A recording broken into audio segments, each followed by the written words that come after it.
Hello प्यारे बच्चों, आज हम सभी इस वीडियो के अंतर्गत कक्षा छठवीं के हिंदी विषय के मल्हार पाठ पुस्तक का पाठ 11 चेतक की वीरता का प्रश्न अभ्यास अर्थात संपूर्ण प्रश्नोत्तर सीखेंगे। तो चलिए पढ़ते हैं। पाठ से, मेरी समझ से। अब हम इस कविता पर विस्तार से चर्चा करेंगे। आगे दी गई गतिविधियां इस कार्य में आपकी सहायता करेंगी। क नीचे दिए गए प्रश्नों का सटीक उत्तर कौन सा है, उसके सामने तारा बनाइए। प्रश्न 1, चेतक शत्रुओं की सेना पर किस प्रकार टूट पड़ता था? विकल्प 1, चेतक बादल की तरह शत्रु की सेना पर वज्रपात बनकर टूट पड़ता था। विकल्प ख, चेतक शत्रु की सेना को चारों ओर से घेरकर उस पर टूट पड़ता था। ग, चेतक हाथियों के दल के समान बादल के रूप में शत्रु की सेना पर टूट पड़ता था। घ, चेतक नदी के उफान के समान शत्रु की सेना पर टूट पड़ता था। तो कौन सा सही है, उस विकल्प को आप कमेंट में अवश्य लिखिए। तो चलिए देखते हैं। विकल्प क, चेतक बादल की तरह शत्रु की सेना पर वज्रपात बनकर टूट पड़ता था। प्रश्न 2, लेकर सवार उड़ जाता था। इस पंक्ति में सवार शब्द किसके लिए आया है? क, चेतक के लिए। ख, महाराणा प्रताप के लिए। ग, कवि के लिए। ग, शत्रु के लिए। तो किसके लिए आया है? ख, महाराणा प्रताप के लिए, क्योंकि सवारी वही करते थे चेतक पर। ख, अब अपने मित्रों के साथ तर्कपूर्ण चर्चा कीजिए कि आपने ये उत्तर क्यों चुने। तो इसको आप स्वयं करेंगे, छात्र स्वयं करें। आप इस तरह लिख सकते हैं कि उक्त विकल्पों में सबसे उपयुक्त उत्तर वही था और पाठ को पढ़ते समय उसके बारे में ही बताया गया था, इसलिए मैंने उत्तर उसी को चुना। तो इस तरह आप लिख सकते हैं। पंक्तियों पर चर्चा। कहानी में से चुनकर यहाँ कुछ पंक्तियाँ दी गई हैं, इन्हें ध्यान से पढ़िए और इन पर विचार कीजिए। आपको इनका क्या अर्थ समझ में आया? अपने विचार अपने समूह में साझा कीजिए और अपनी लेखन पुस्तिका में भी लिखिए। क, निर्भीक गया वह ढालों में, सरपट दौड़ा करवालों में। तो कविता की पंक्ति है, इसका उत्तर आप ऐसे लिखेंगे। उत्तर, वह निडर होकर युद्ध के समय में भयानक भालों और तलवारों से सुसज्जित सेनाओं के बीच में जाकर उन पर प्रहार करता और नहरों, नालों आदि को पार करता हुआ बहुत तेज गति से बाधाओं में फंसने के बाद भी वह निकल जाता था। तो इस तरह इसका अभिप्राय आप लिखेंगे, व्याख्या करेंगे। ख, भाला गिर गया गिरा निसंग, है टापू से खन गया अंग। तो इसका आप उत्तर लिखेंगे। घोड़े के टापू से दुश्मन पूरी तरह से घायल हो गया, उनके भाले और तरका सभी जमीन पर पड़े थे। तो इस तरह इसे आप लिखेंगे। मिलकर करे मिलान। कविता में से चुनकर कुछ पंक्तियां नीचे दी गई हैं, अपने समूह में इन पर चर्चा कीजिए और इन्हें इनके सही भावार्थ से मिलाइए। किसे? भावार्थ से। इसके लिए आप शब्दकोश, इंटरनेट या अपने शिक्षकों की सहायता ले सकते हैं। पंक्तियां, भावार्थ। तो सबसे पहले आप भावार्थ को अच्छी तरह पढ़ लेंगे। जैसे भावार्थ में 1 नंबर है, शत्रु की सेना पर भयानक वज्रमय बादल बनकर टूट पड़ता और शत्रुओं का नाश करता। 2, हवा से भी तेज दौड़ने वाला चेतक ऐसे दौड़ लगा रहा था मानो हवा और चेतक में प्रतियोगिता हो रही हो। 3, शत्रुओं के सिर के ऊपर से होता हुआ एक छोर से दूसरे छोर पर ऐसे दौड़ता जैसे आसमान में दौड़ रहा हो। 4. चेतक की फुर्ती ऐसी कि लगाम के थोड़ा सा हिलते ही सरपट हवा में उड़ने लगता था, यानी बहुत तेज दौड़ने लगता था। 5. वह राणा की पूरी निगाह मुड़ने से पहले ही उस ओर मुड़ जाता, अर्थात वह उनका भाव समझ जाता था। अब पंक्तियां पढ़ेंगे। राणा प्रताप के घोड़े से पड़ गया, हवा को पाला था। तो इसका भावार्थ आप इसमें पढ़े हैं, तो कौन सा सही होगा? 2. हवा से भी तेज दौड़ने वाला चेतक ऐसे दौड़ रहा था मानो हवा और चेतक में प्रतियोगिता हो रही हो। 2.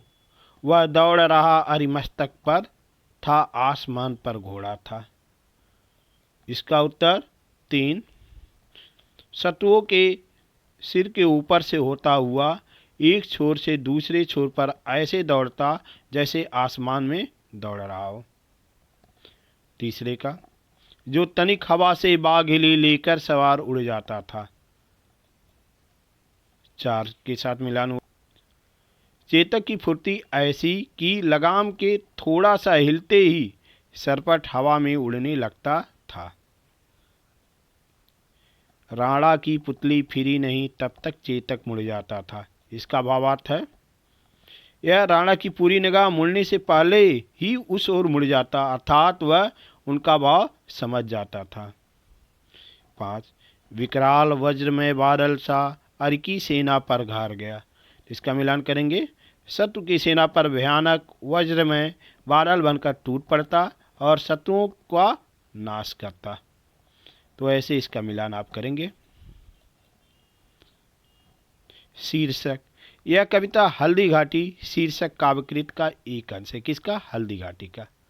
यहाँ इसका शीर्षक चेतक की वीरता दिया गया है। आप इसे क्या शीर्षक देना चाहेंगे और क्यों? तो आप क्या शीर्षक देना चाहते हैं और उसके पीछे आप अपना कारण देंगे कि क्यों आपने यह शीर्षक दिया है। उत्तर, समझदार चेतक। यह मैं शीर्षक देना चाहूँगा क्योंकि वह समझदारी से ही शत्रुओं को मार देता था। इस तरह आप अपने मनपसंद कोई भी शीर्षक दे देंगे और उसके देने के पीछे आपका कारण क्या है यह भी आप अंकित करेंगे। कविता की रचना। चेतक बन गया निराला था, पड़ गया हवा को पाला था। राणा प्रताप का कोड़ा था या आसमान पर घोड़ा था। रेखांकित शब्द, यहाँ रेखांकित जो शब्द है, रेखांकित शब्दों पर ध्यान दीजिए। ये शब्द बोलने लिखने में थोड़े मिलते जुलते हैं। इस तरह की तुकांत शैली प्रायः कविता में आती है, यानी यह तुकांत शैली कविता में आती है। कभी कभी कविता अतुकांत भी होती है। अतुकांत वाले भी कविता इस समय होने लगे हैं। इस कविता में आए तुकांत शब्दों की सूची बनाइए। तो आपको इस तरह के तुकांत शब्दों की सूची बनानी है। उत्तर, उड़, मुड़ चालों, भालो ढालों, करवालों, यहाँ वहाँ जहाँ कहाँ, लहर ठहर, निसंग, अंग, ढंग, रंग आदि कविता में तुकांत वाले शब्द हैं। आप पढ़ेंगे तो यह शब्द अवश्य कविता में आएंगे। शब्द के भीतर शब्द। यह आसमान का घोड़ा था।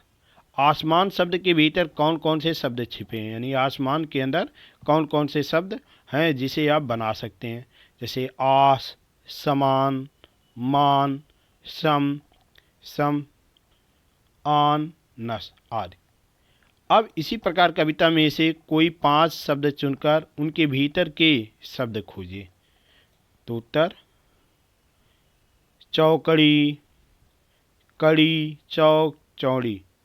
2 सवार, सर, रस, वार, दिखलाया, दिख, दिया, लाया।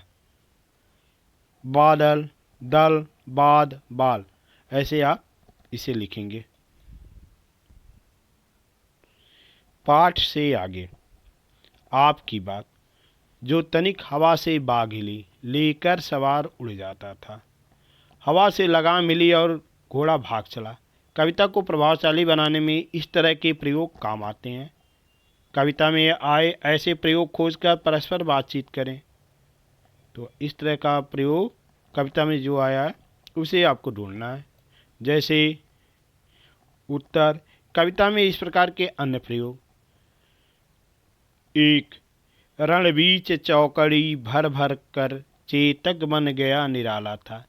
यह वाक्य चेतक के अद्वैतता और रणभूमि में उसकी गति को प्रभावी रूप से चित्रित करता है। 2, विकराल वज्रमय बादल सा अरिकी सेना पर घर गया। यहाँ चेतक को विकराल बादल की उपमा दी गई है जो दुश्मन की सेना पर कहर बनकर टूट पड़ा।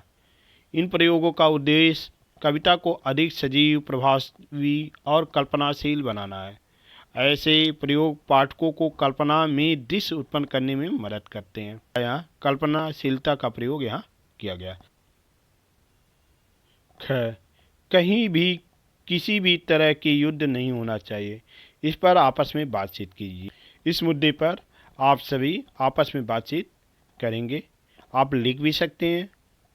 जैसे उत्तर, युद्ध चाहे किसी भी उद्देश्य में लड़ा जाए, इसका परिणाम हमेशा विनाशकारी होता है। युद्ध में न केवल सैनिक बल्कि मासूम लोग भी प्रभावित होते हैं।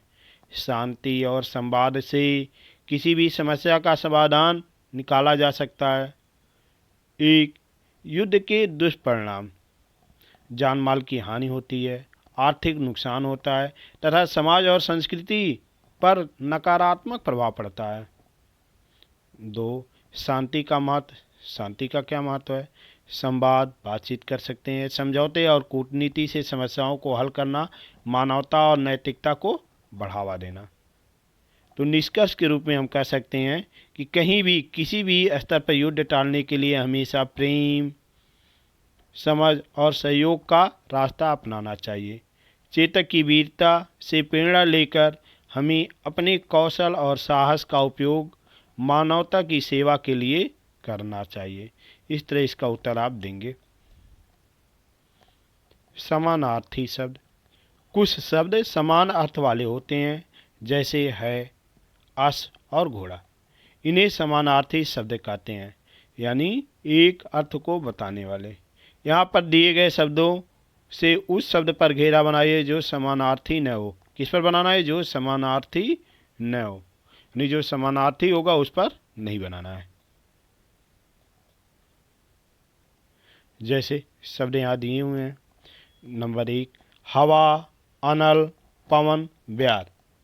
इसमें कौन सा शब्द समानार्थी नहीं है? तो कौन सा है? अनल। अनल मीन्स आग होता है, इसलिए यह समानार्थी शब्द नहीं है। दूसरा, रण, तुरंग, युद्ध, समर। यहाँ पर कौन सा शब्द है समानार्थी नहीं है?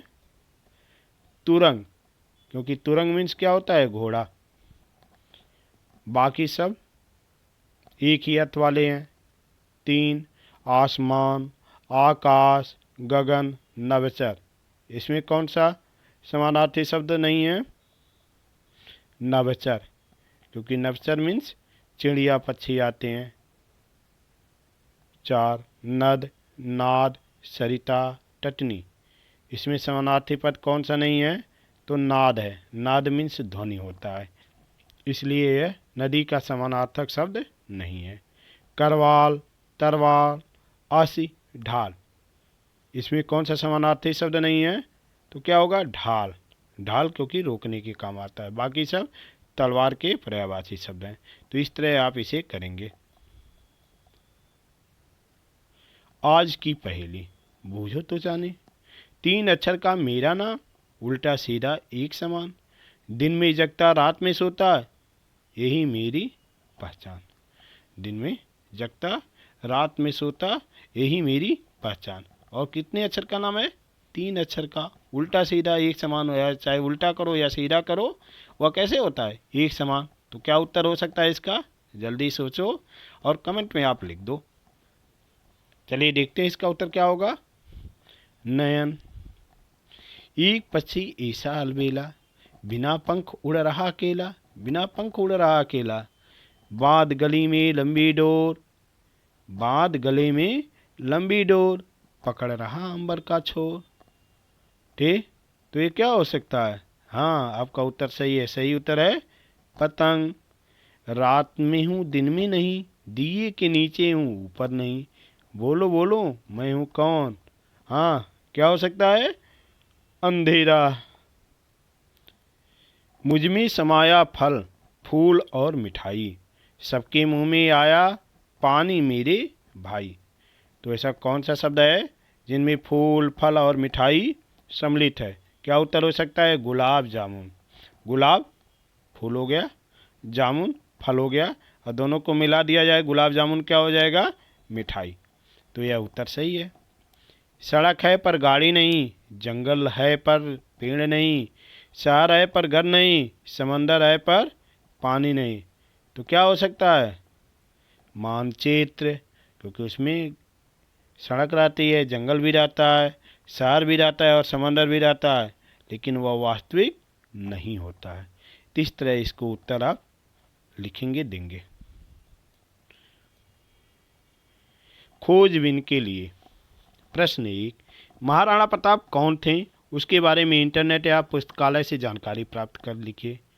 तो महाराणा प्रताप कौन थे आप जानते ही हैं, तो उसके बारे में आपको जानकारी लिखना है। उदाहरण के तौर पे आप लिख सकते हैं महाराणा प्रताप। महाराणा प्रताप मेवाड़ के शासक, महान शासक थे। उनका जन्म 9 मई 1940 को कुंभलगढ़ में हुआ था। कहाँ?